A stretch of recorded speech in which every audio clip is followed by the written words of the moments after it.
This is James Fox with another video tutorial for QuickBooks Pro 2013. In this tutorial, I'm going to show you how to create a fixed asset list. Now the screen that you see here is the new item screen to enter in the information for new fixed assets. Now a fixed asset is a piece or pieces of property that a firm owns, and the firm uses that property to help produce income for the company. Now the reason why it's called a fixed asset is because the property is expected to last more than 1 year. A couple of examples of fixed assets are the large copy machines, or maybe a large van or truck that a company has purchased to make deliveries, and even office furniture such as desks or tables and chairs are considered to be fixed assets. Now the list that we're going to create will not affect any financial data. The primary reason for creating a fixed asset list is to track the historical cost of the item, the date that it was purchased, and other pertinent information regarding the fixed asset. Now I'm going to click Cancel to show you how to create a fixed asset list. So at the QuickBooks home page, click the Lists menu, then click Fixed Asset Item List. At the bottom left, click the Item button, and then click New, or you can press Control-N on your keyboard. Now here is the new item screen. Now the first thing you're going to do is enter a name or a number for the fixed asset. For my fictitious company, Joe's Landscaping, I'm going to enter in a name, and that name is going to be Riding Lawnmower.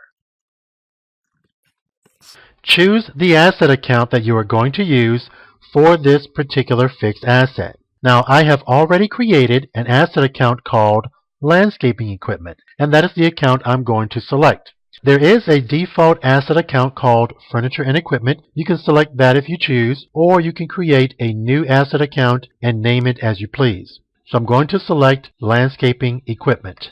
Now select whether or not the item was purchased new or used. For this example, the item was purchased as a new fixed asset. And you can also enter a purchase description for this item. For example, I'm going to state that the item was purchased from Mower Mart. Now just beneath the purchase description field is the date field. Enter in the date of the purchase. Now the next field is very important, and that is the cost field. Type in the amount that was paid for this fixed asset. Now in the vendor/payee field, you can type in the name of the vendor that was used for this purchase. I'm going to type in Mower Mart. Now it's important that you type in a description for the asset because you do want to differentiate it from other assets that may be similar to it. Now in the location field, you can type in an address to where the fixed asset will be located. Or if it's in a warehouse, maybe you can type in where it's located inside the warehouse. Next is the purchase order number field. If a purchase order was used during this transaction, enter the purchase order number in the purchase order number field. Now, in addition to the asset description field, the serial number field is another piece of information that can be used to differentiate the asset from other similar assets. So if the fixed asset has a serial number, enter it into the serial number field. Now, if the fixed asset has a warranty, enter in the date that the warranty expires. Now, if you need to make any notes regarding this asset, you can type that information into the notes field at the bottom.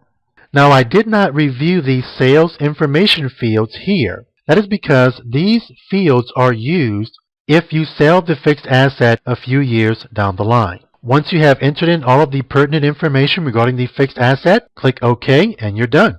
And QuickBooks is going to bring you back to the fixed asset item list, and you'll now see the fixed asset that was just created in the fixed asset item list.